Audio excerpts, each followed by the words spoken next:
துருவ நட்சத்திரம் ஃபைனலாக 2026 ஜூன் 16 வந்து ரிலீஸ் ஆக போகுது. அது வரைக்கும் டைம் கொடுத்துருக்காங்க. ஆனால் அந்த துருவ நட்சத்திரத்துக்கு பின்னாடி அவ்வளோ பெரிய ஒரு ஹிஸ்ட்ரி இருக்குது. இந்த படம் எப்போ ஆரம்பித்தாங்க, ஏன் இவ்வளோ பெரிய பிரச்சனை அப்படின்றத எல்லாமே அலசி ஆராயலாம். ஏன்னா அவ்வளோ இன்ட்ரெஸ்டிங்காக இருக்கும் படத்தை விட இந்த ஒரு ஸ்டோரி அப்படின்னே சொல்லலாம். எப்படி சார், என்ன பண்ண போறீங்க? த பேஸ்மெண்ட். ஒரே சிந்தனை, ஒரே நோக்கமுள்ள சில பேரை ஒன்று சேர்த்து பேஸ்மெண்ட்னு ஒரு டீம் ஃபார்ம் பண்ண போறேன். ஆனா ஒரு கிரிக்கெட் டீம் மாதிரி 11 பேர் இருந்தா நல்லா இருக்கும்னு பார்க்குறேன். இன்னும் ஒருத்த வேணும், எ ஸ்பெஷலிஸ்ட். ஸோ துருவ நட்சத்திர கதையை வந்து கௌதம் மேனன் 2015 தான் வந்து எழுதுறாரு. இனிஷியலாகவே இந்த படத்தில் வந்துட்டு விக்ரம் தான் நடிக்க வைக்கணும் அப்படின்ற ஒரு எண்ணம் அவருக்கு வந்து இருக்குது. இதுக்கு இடையில வந்து இன்னொரு பிரச்சனையும் வந்து நடந்தது. அதுக்கு முன்னாடி வந்து துப்பறியும் ஆனந்த் அப்படின்ற ஒரு கதையை கௌதம் மேனன் வச்சிருந்தாரு. அதை சூர்யாவுக்கு வந்து சொன்னார். சூர்யாவும் கௌதம் மேனனும் இணைஞ்சு இந்த படத்தை வந்து பண்ண போகிறதா இருந்தது. ஆனால் இந்த படம் லேட்டராக நடக்கலை. ஏன்னா இந்த படத்தில் வந்து சூர்யா வெளியே வந்துட்டார். அதுவும் எதனால் அப்படின்னா, கௌதம் மேனன் அவர்கள் கிளைமேக்ஸ் கொடுக்கல, செகண்ட் ஹாஃப் வந்து கரெக்டாக வந்து சொல்லவே இல்லை. ஸோ அதனால இந்த படத்துல இருந்து நான் வெளியே வரேன் அப்படின்னு சொல்லிட்டு அவர் பிரஸ் நோட்டீஸ் விட்டுட்டாரு.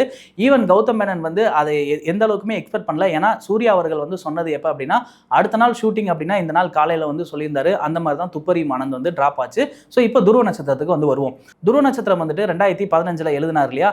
ஸோ அப்பயே வந்து விக்ரமை அப்ரோச் பண்ணிட்டாரு. விக்ரமை அப்ரோச் பண்ணதுக்கு அப்புறமே விக்ரம் என்ன சொல்றாரு அப்படின்னா, எனக்கு வந்து இந்த இதெல்லாம் வந்து இருக்கு, அடுத்தடுத்த படங்கள் கமிட்மெண்ட் இருக்கு, அதனால இந்த படத்தில் நான் நடிக்க முடியாது அப்படின்னு வந்து ஃபர்ஸ்ட் ஸ்டார்டிங்ல ஓகே சொன்னாலும் அதுக்கப்புறமா இந்த படத்துல இருந்து விலகிடுறாரு. இதுக்கப்புறமே கௌதம் மேனன் என்ன பண்றாரு அப்படின்னா, ஜெயம் ரவி வச்சு இந்த படத்தை ஸ்டார்ட் பண்ணலாம் அப்படின்னு சொல்லிட்டு அவரோட கால் ஷீட் வாங்குறாரு. அவருமே அடுத்தடுத்த படங்கள்ல பிஸியா இருக்கனால ஜெயம் ரவிமே இந்த படத்துல இருந்து விலகிடுறாரு. ஸோ இதுக்கிடையில கௌதம் மேனன் இந்த ஹீரோக்கான தேடல்ல இருக்கும்போது மறுபடியுமே விக்ரம் என்ன பண்றாரு அப்படின்னா, கௌதம் மேனன் அவர்களை கூப்பிட்டு நம்மளே மறுபடியும் இந்த படத்தை பண்ணலாம், ஆனா எனக்கு ஸ்கெட்சோட ஷூட்டிங்கும் வந்து இருக்கு, துருவ நட்சத்திரத்தோட ஷூட்டிங்கும் இருக்கு, ஸோ அதனால பேரலா இந்த படத்தை நான் பண்ண போறேன் அப்படின்னு சொல்லிட்டு கமிட் ஆகி உள்ள வராரு. 2017 இந்த படத்தை வந்து ஸ்டார்ட் பண்றாங்க. இதுக்கிடையில என்ன மாதிரியான விஷயங்கள்லாம் இந்த படத்துல சேஞ்ச் ஆச்சு அப்படின்னா, நயன்தாரா தான் ஃபர்ஸ்ட் இனிஷியலா இந்த படத்துல ஹீரோயினா நடிக்க வேண்டியதா இருந்தது. ஆனா நயன்தாரா லேட்டரா இந்த படத்துல நடிக்கல. அதுக்கப்புறமே அனு இமானுவேல தான் ஹீரோயினா கௌதம் மேனன் புக் பண்ணியிருந்தாரு. ஸோ ஃபோட்டோ ஷூட் விக்ரமும் அனு இமானுவேல வச்சு ஃபோட்டோ ஷூட்லாம் பண்ணியிருந்தாரு. சில ஃபர்ஸ்ட் லுக் மாதிரிலாம் வந்து ரிலீஸ் பண்ணாங்க. ஆனா அதுக்கப்புறமே லேட்டரா அனு இமானுவேலும் இந்த படத்துல இல்ல. ஸோ அவங்களுக்குமே வந்து அடுத்தடுத்த படங்கள் கமிட்மெண்ட் இருந்தனால இந்த படத்துல வந்து நடிக்க முடியல. ஸோ இதுக்கப்புறமா தான் ரீத்து வர்மா உள்ள வராங்க. ரீத்து வர்மா வந்து எப்படி கௌதம் மேனன் சூஸ் பண்றாரு அப்படின்னா, பெல்லி சூப்டு அப்படின்ற ஒரு படம் வந்து பாக்குறாரு. அதுல அவங்களோட பர்ஃபார்மன்ஸ் ரொம்பவே சூப்பரா இருக்க போயிட்டு ஸோ கௌதம் மேனன் இந்த படத்துல ஹீரோயினா இவங்களை புக் பண்றாங்க. முக்கியமான ரோல்ல வந்து ஐஸ்வர்யா ராஜேஷ் வந்து நடிக்கிறாங்க. ஸோ இந்த காம்போ அதுக்கப்புறமே வந்துட்டு சாமி 2ல ரிலீஸ் ஆயிடுச்சு. அது தனி கதை. ஸோ அதுக்கப்புறமே அதை வருவோம். இதுக்கிடையில வந்துட்டு திவ்யதர்ஷினி, அதுக்கப்புறம் வந்துட்டு சிம்ரன், இவங்க எல்லாருமே வந்து படத்துக்குள்ள வராங்க. 2018 முக்கியமான இம்பார்ட்டன்ட் ரோல்ல வில்லன் ரோல்ல வந்து யார் வராங்க அப்படின்னா, விநாயகம் வந்து இந்த படத்துல வில்லனா உள்ள வராரு. So voice dark man side அப்படின்ற ஒரு வாய்ஸ்ல வந்துட்டு அர்ஜுன் தாஸோட வாய்ஸ் வந்து அந்த படத்துல வரும். ஸோ இதுக்கப்புறமே 2017 ஷூட்டை வந்து ஸ்டார்ட் பண்றாங்க. எங்க ஸ்டார்ட் பண்றாங்க அப்படின்னா, யூஎஸ்ஏல ஒரு வாரம் வந்துட்டு ஷூட் பண்றாங்க. இதுக்கிடையில சினிமோட்டோகிராஃபரும் நிறைய இதுல வந்து மாறினதுக்கு அப்புறமே வந்து கடைசியா வந்து மனோஜ் பரமசா இந்த படத்துல சினிமோட்டோகிராஃபரா வந்து ஒர்க் பண்ணாரு. இதுக்கிடையில இன்னொரு ஸ்டோரியை சொல்ல முடியும் பாருங்க. 2015 விக்ரம் மேனன் சொன்னாரு, அதுக்கப்புறம் ஜெயம் ரவி வேணான்னு சொன்னாரு. கௌதம் மேனன் அதுக்கப்புறம் என்ன பண்ணாரு அப்படின்னா வந்துட்டு கலைப்புலி தானு கிட்ட இந்த கதையை சொன்னாரு. அவருக்குமே ரொம்ப பிடிச்சி போச்சு. அப்பதான் கலைப்புலி தானு என்ன பண்றாரு அப்படின்னா, சூப்பர் ஸ்டார் கிட்ட வந்து கௌதம் மேனன் அவர்களை உட்கார வைக்கிறாரு. அவங்களோட கதை சொல்ற ஒரு டைம் கிடைக்குது. ஸோ கௌதம் மேனன் அவர்கள் கதை சொல்றாரு.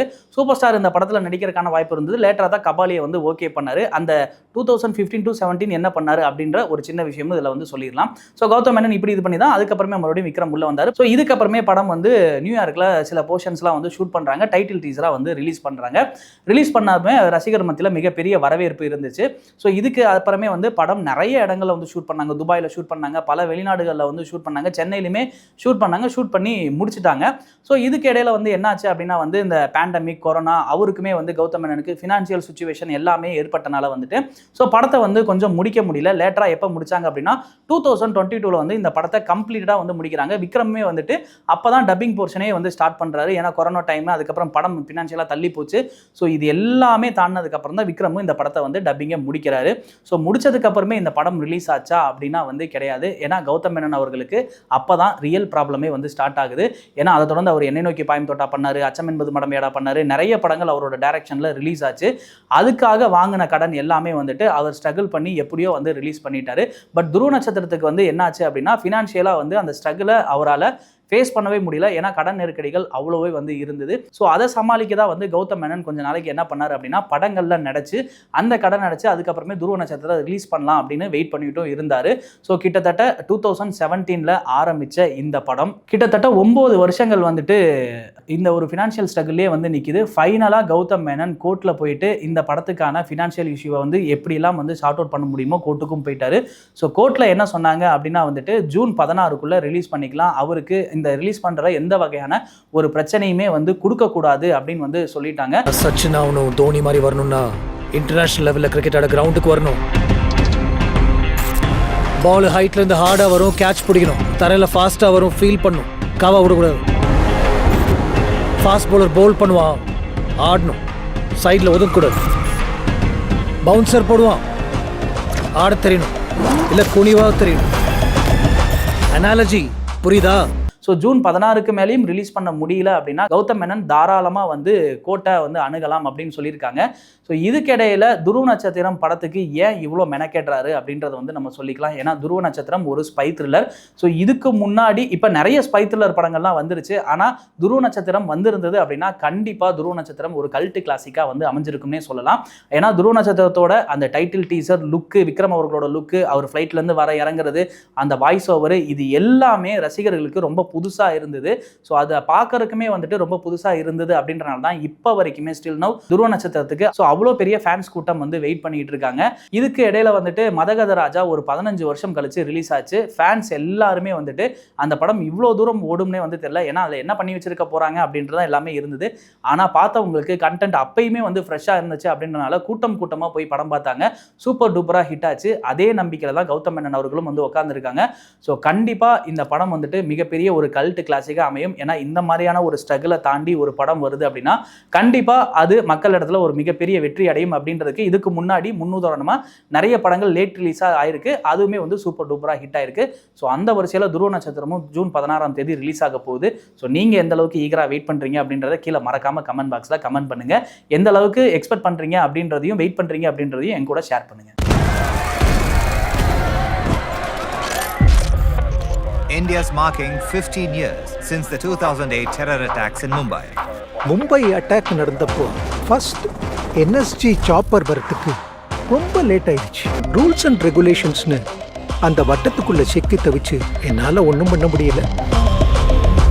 இனி எல்லாத்தையும் ஒன்னொன்னா சரி பண்ணணும். Covert team, an intelligence network. நாங்கள் சட்டத்துக்கு கட்டுப்பட மாட்டோம். நாங்கள் இருக்கோன்னு யாருக்கும் தெரியாது. உன் டீமுக்கு பேர்ல இருக்கா? Chennai super Kings. It's so fucking funny, man. டே பாடு வர்றேன் வாடா. இல்லை இதெல்லாம் முடிஞ்சதுக்கப்புறம் நம்ம சந்திக்கும் போது ஒத்தாள் விட்டு உனக்கு